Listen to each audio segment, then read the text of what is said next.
I think he badly misread the situation.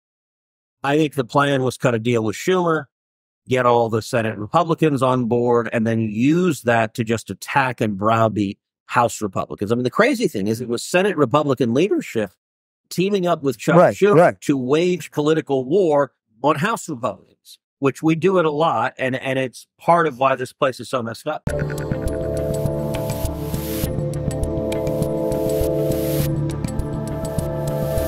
All right, Senator, I mostly wanted to come to D.C. to play basketball with you, and apparently you play on Tuesdays. Today is Tuesday, and yet here we are, and I guess we're going to talk about politics. You know, it's a tragic missed opportunity. Next time we're going to hoop, and as you know, we play old guys against young guys. Yeah. And so you would be firmly on the old guys. I'm on the old guys. As am I.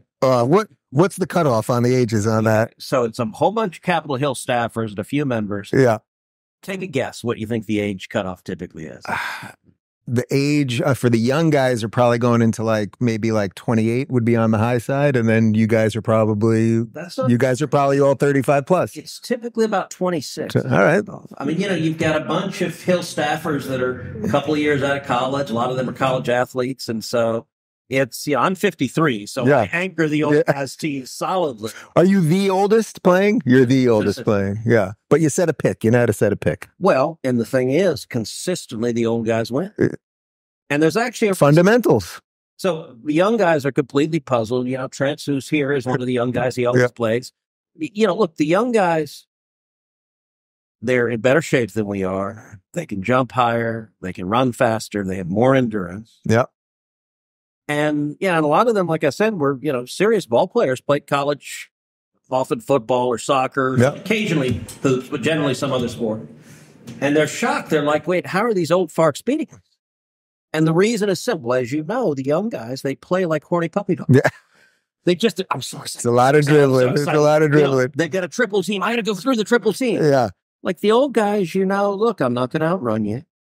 So I'm going to set a pick. If someone's driving, I'm going to help on defense. And you do the fundamentals. You do a pick and roll, and you play a little bit dirty. Your guy comes up for a rebound, grab his shorts and pull him down. And something he's like, what? You remember when you were a teenager, the old guys used to whip your ass? Yeah, I do remember. Like, how is that possible? They know the fundamentals. It's exactly. It involves a bounce pass and an elbow. It's, distributing the ball to the man under the hoop is a lot easier than just jacking up threes from Nebraska, which a lot of young guys love to do too. Although you got a pretty decent jump shot too. Although, when I started playing, it was before the three-pointer was really a big deal. So maddeningly, my jump shot is kind of 12 to 16 feet out, which is, kind of sort of free throw extended. Right. Which is reliable, but they also say it's the least efficient shot in the game. So what can you do? I have no doubt that thousands and thousands, if not hundreds of thousands of people are tuning in to watch us talk about old men basketball. But let's shift to the issue of the day for at least 2 or 3 minutes, this border. Look, I don't often get a chance to speak with a former NBA player. I appreciate that. Ted Cruz. And yet here I am doing this. Who knows? The border thing, let's just recap it real quick. I mean, I take it you're not into it. I saw one of your tweets this morning. I mean, it's not just that we have the laws in place to stop it if we wanted to stop it, but you tweeted about this non-contiguous thing. They can literally, it's 5,000 people coming from Mexico proper, but then if you're a Chinese national who walks through Mexico, you don't get counted. Look, this thing is a terrible deal. It is a bad bill. The good news is it's dead. It is dead. Stick a fork in it. It's gone. Why was it a bad bill? It was a bad bill because Chuck Schumer wants open border. So he refused to agree to anything that actually fixes the problem. Look, I think it is tragic that we don't have a bill that we're going to pass that actually would secure the border, because it is a catastrophe of unprecedented levels what's happening at the border. But this bill... Well, do you want a bill, or would you just prefer that the president do his job? I mean, do you really want another bill? Yeah. So look, Joe Biden could fix this problem. He unilaterally caused it. Yeah. When he came into office, he inherited the lowest rate of illegal immigration in 45 years. He deliberately broke it. 3 decisions caused this crisis. He halted construction of the border wall. He reinstated catch and release, which is a disaster. and he ended Remain in Mexico, which was enormously successful. All three of those he did the first week he was in office. That caused this crisis. Joe Biden could fix it tomorrow by reversing those three decisions. He doesn't want to. He wants this invasion. Now, that being said, should we pass a good bill? Yes, the House has passed H.R. 2, which is a strong, real bill that would force Biden to secure the border. I've introduced H.R. 2 in the Senate. I would enthusiastically vote for H.R. 2 as something that would really tie Biden's hands. But Schumer started at the outset, said, nope, that's off the table because that actually secures the border, and we don't want to do that. And what do you make? I mean, this happens with everything, but that they jam in all of this other nonsense that has nothing to do with our border, literally more money for Gaza, obviously Ukraine, a whole bunch of other stuff. I mean, it has nothing to do with what we're talking about here. Well, listen, Ukraine was the real leverage because Schumer desperately wants Ukraine funded. And so what Republicans did several months ago is we said, okay, we're not going to back more funding for Ukraine unless we do real border security. We're not going to secure Ukraine's border until we secure our own. And we held every Republican. All 49 Republicans were unified in that. The problem is, and this is a problem with Republican Senate leadership, is Mitch McConnell went into that negotiation and wasn't insisting on real border security. Mm-hmm. You essentially had a structural problem. Mitch McConnell and Chuck Schumer started off with two unshakable demands. Schumer's unshakable demand is he would not secure the border. He wants open borders because those illegals are future Democrat voters, and so he's not going to secure the border. Mitch came in saying we must get a deal because he wants Ukraine funded. Mm-hmm. And so if Schumer is not going to secure the border and McConnell is saying we must get a deal, what do you end up with? You end up with a deal that doesn't secure the border. That's where we ended up. I think what we should have said is, we'll take a deal, but the deal must secure the border. So either Schumer, you give in, or you don't get your funding. The fact that the deal is not going to happen, I mean, does that tell you that McConnell's power is waning, I suppose? I think he badly misread the situation. I think the plan was cut a deal with Schumer, get all the Senate Republicans on board, and then use that to just attack and browbeat House Republicans. I mean, the crazy thing is it was Senate Republican leadership teaming up with Chuck Schumer to wage political war on House Republicans, which we do it a lot, and it's part of why this place is so messed up. Well, is that also the trickery here, that it's a bipartisan bill? You guys are now going to reject it. It'll get worse. The border situation likely gets worse now till the election, and the media and the Dems will just turn around, and Biden will turn around when he's cogent and say, well, they didn't sign the bipartisan deal. So look, yes, and that's the point I made. I made today at lunch. So we've had some really vigorous arguments at lunch for the past several weeks, where every Tuesday, Wednesday, and Thursday, Republican senators had lunch together and we slug it out. And I said, look, on substance, this is a bad bill. Why? Because it codifies Biden's open borders. Why? Because it puts into law catch and release. Catch and release is against the law. Mm-hmm. Well, this bill would put it into U.S. law that we're doing catch and release. Why? Because it normalizes 1.8 million illegal immigrants a year. That's about 6 million illegal immigrants over the last 3 years. What we've in fact had is 9.6 million. So the idiotic Republican position is we're for 2/3 of the border invasion. Right. And only in D.C. would they come up with a law that says how many people are allowed to break the law. I mean, it's incredible, actually. Not only that, this also gives immediate work permits to illegal immigrants. This gives lawyers paid for by the taxpayers to illegal immigrants. This gives billions of dollars to sanctuary cities and to NGOs, to nonprofits that are funneling illegals into America. So the Dems look at this and say, hey, let's fund all the people that are causing this crisis because they want to accelerate it. So the bill was a bad bill. And so I made the case, look, on policy, it's terrible. But on politics, it's even worse because Schumer is thrilled right now. Yeah. Because here's where Schumer is. The bill's not going to pass. So he gets to keep the full open border chaos he's got right now. But now every single Democrat, the Senate and House, they're all going to say, gosh, we tried. I wanted to secure the border. But the mean Republicans, they didn't. And so this crisis is their fault. And I'll tell you, the problem is Republican leadership is out there saying this was a great bill. It was a terrible bill. And yet our own leadership has put us in a position where Schumer comes out with a win across the board. It is as bad a case of political malpractice as I've ever seen. Have you ever seen a disconnect between the leadership and the base like this before? Because at least from what I'm seeing online, I don't see any support for it. And yet the leadership obviously is for it. There's long been a disconnect between leadership and the base. I mean, you want to know why Donald Trump got elected in 2016? Mitch McConnell and John Boehner played an enormous role. People were furious. Mm-hmm. People were ready to blow Washington up. But one of those guys is still here. Yeah, well, that's true. and it was, listen, electing Donald Trump in 2016 was a giant FU to Washington. Yeah. And that's what drove it. And Republican leadership still doesn't realize that they're a big part of that revolution. All right, let's shift. You got anything else on the border? I don't want to prematurely. All right, well, let's shift for a minute because you had a really viral moment about a week ago at a hearing with Mark Zuckerberg, which I'm always fascinated by these hearings because you guys drag out billionaires to smack them over the head with the newspaper. Basically, it's kind of funny. We all kind of enjoy seeing them kind of get their comeuppance. But you were actually dealing with a fairly serious issue with him related to what Facebook and in this case, Instagram specifically do when it comes to child exploitation and everything else. How much of when you're up there are you realizing, oh, this is theatrics because not much will change after, right? You know that the policies usually don't change, but that you might be able to sort of shift something culturally, something like that. Look, there is value. Because you were fired up there. It's not necessarily your demeanor. So it was an interesting moment. Yeah, listen, you have an opportunity in those hearings to do real cross-examination, and cross-examination can elucidate facts. It can also make a point, and it can make a point very effectively.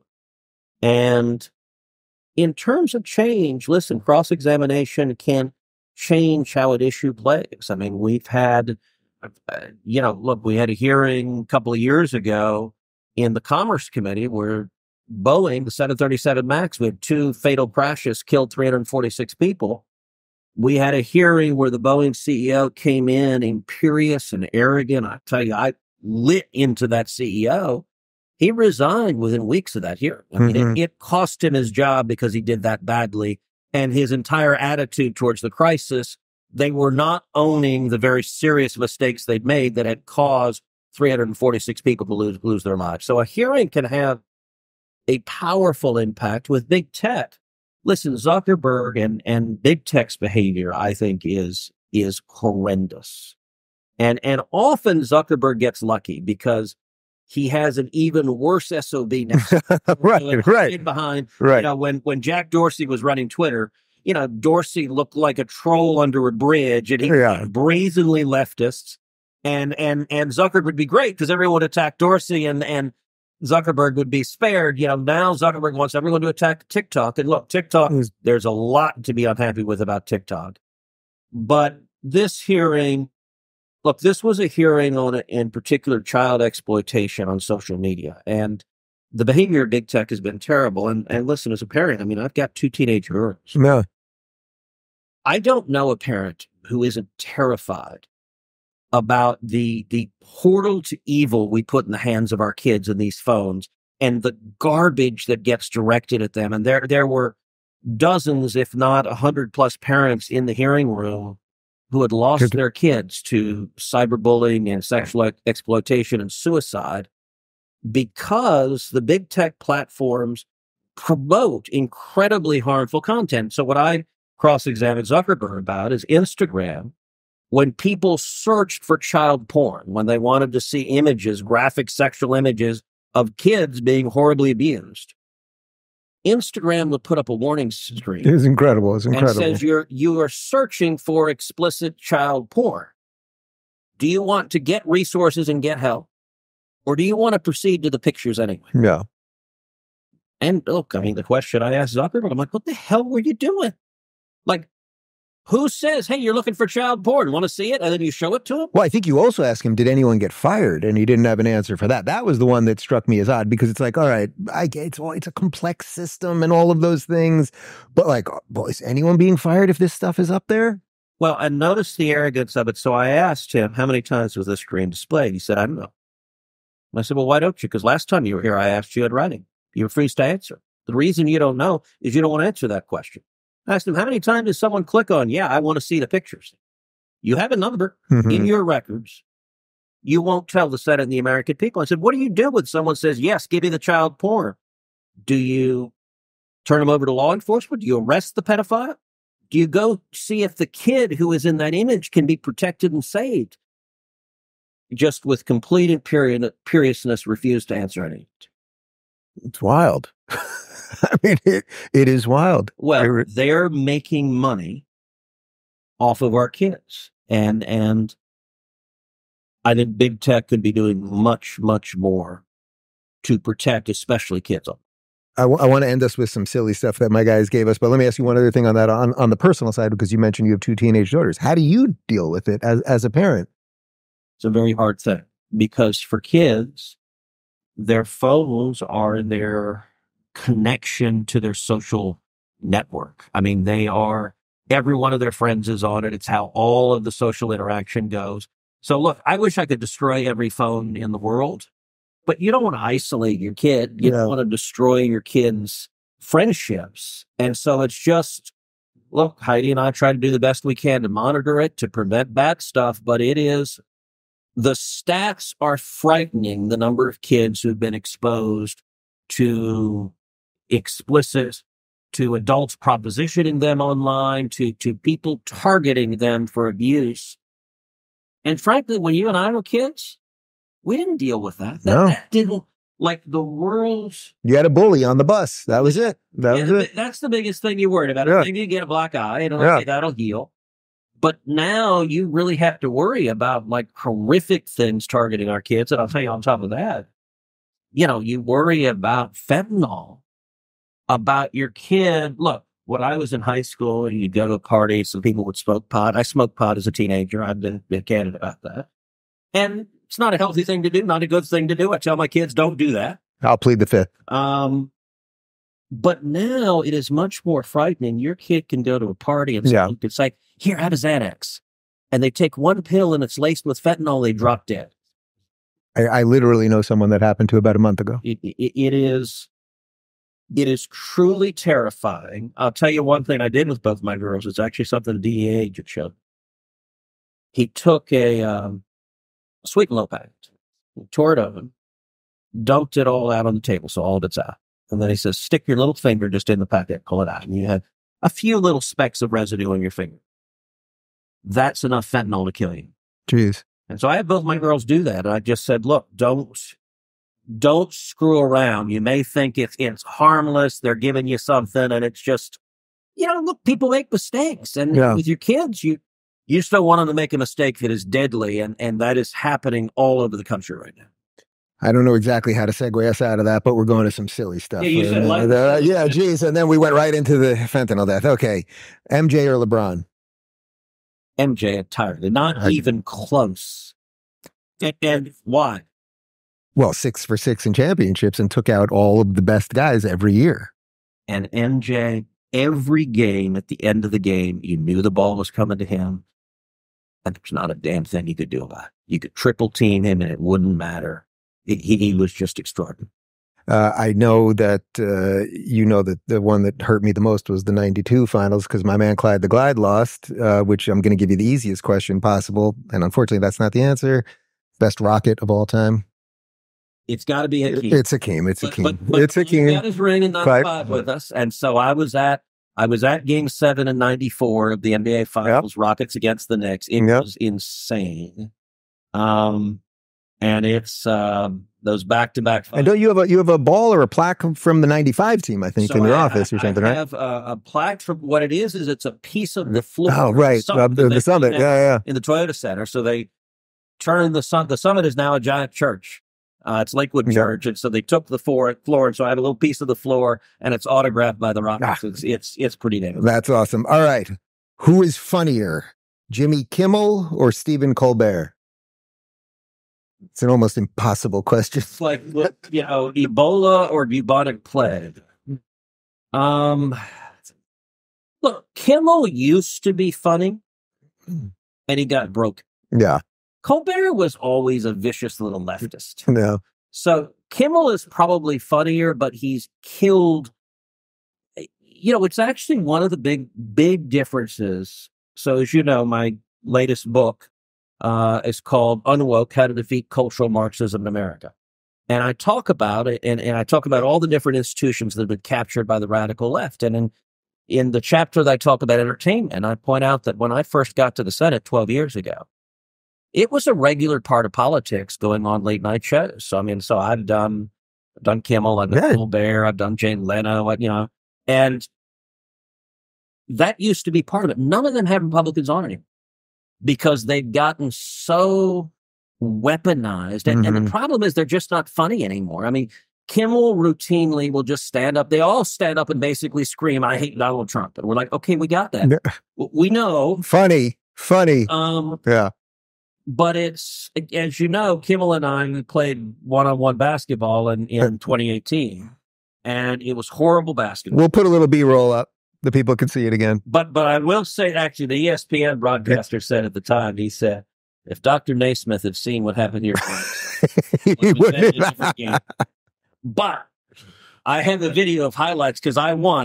Kimmel. Oh, yeah. And I have a video of highlights of me just scoring on him and blocking him. And every time, ever since then, I live rent-free in his head. And he routinely, like every month, he'll go on and just attack me on his show. And whenever he does, you just put the video. Yeah, but I whipped your ass at hoops. I know, you put the video up again.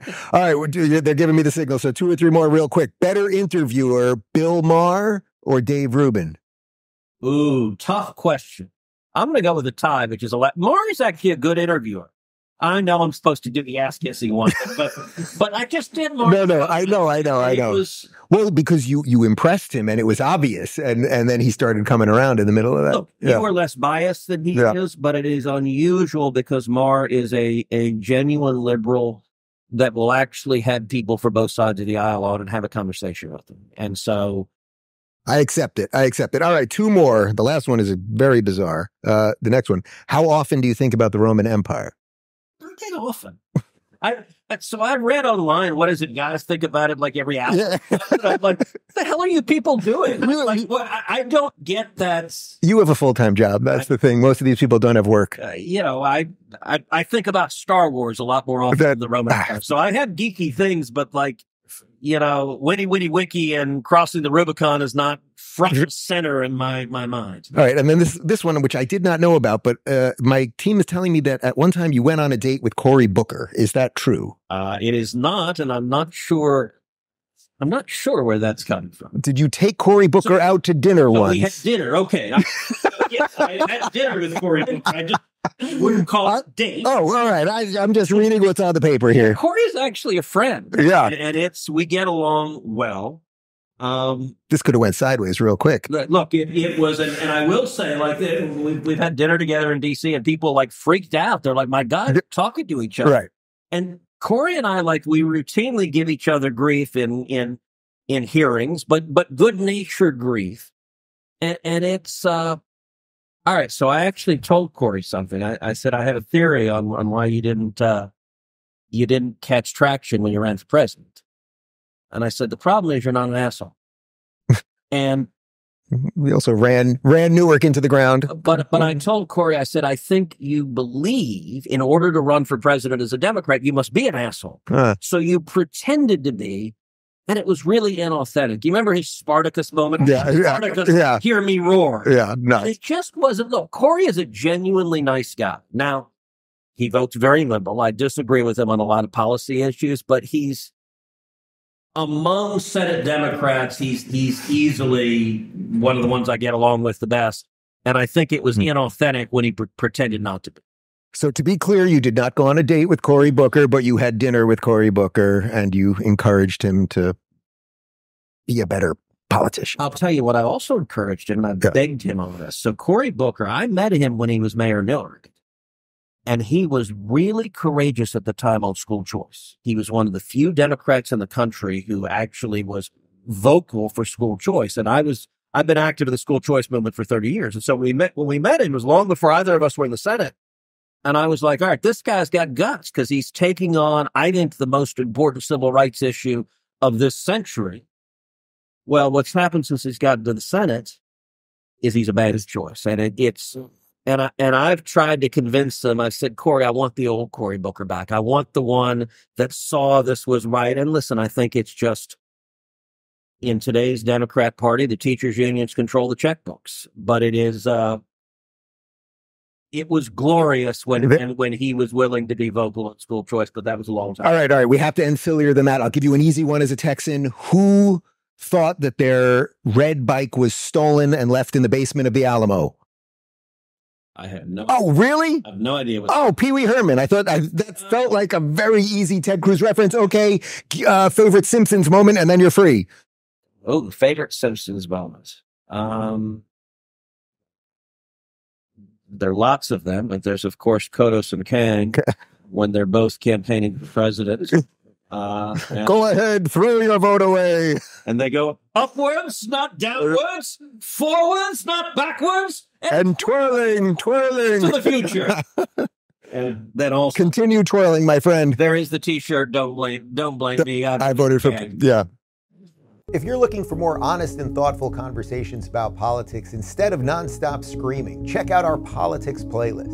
And if you want to watch full interviews on a variety of topics, watch our full episode playlist, all right over here.